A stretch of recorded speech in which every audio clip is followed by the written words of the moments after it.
Well, in Mecklenburg County, Queen City News had the chance to speak with the Mecklenburg County District Attorney, specifically on people who are charged with violent crimes getting what police say are seemingly low bonds. Well, it turns out that he's been trying to address it in court.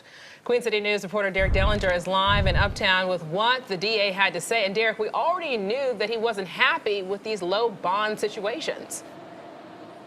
Yes, in fact, he made a statement to that effect last month, but he says, he told us earlier today, that he's been making a point of urging prosecutors to tell judges to have those violent offenders remain in jail. But even then, he says there are things that are beyond his control.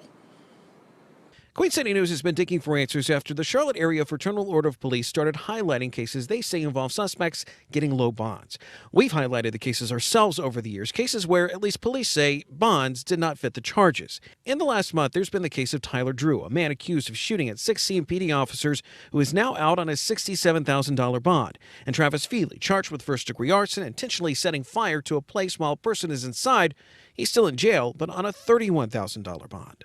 But whenever there is someone who's believed to be violent, we want to make sure that victims and witnesses in this community are protected. Spencer Merriweather is the Mecklenburg County DA. We had a chance to speak with him this afternoon at an event where he received the Dogwood Award from the State Attorney General.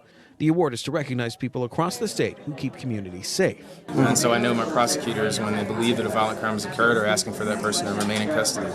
Mecklenburg County Court has had bail reform policies for years now, which takes away set bond amounts for crimes and takes into account various personal circumstances for the people charged. The FOP does not disagree with the reform efforts, but says there needs to be a sort of middle ground. Obviously, somebody that steals from the Circle K doesn't need to be sitting in jail for weeks on end for stealing a Snickers bar. But somebody who burns a house down, somebody that shoots 6 cops, if you can't take that seriously, then I don't know what else to say other than just, that we're frustrated and that this continues. Merriweather could not address specific cases, but said bond decisions are up to the judges. He noted, though, that more education and discussion may need to come for everyone in court and out on how the reforms are supposed to work. You might see just a defendant that's in front of you, but an entire community is affected by the decisions that happen in that courtroom.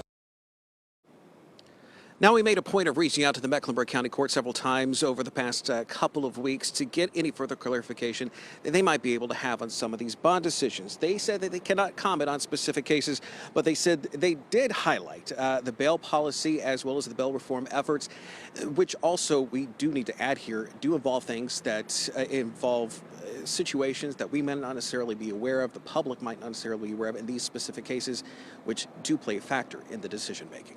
Well, live in Uptown, Derek DELLINGER, Queen City News.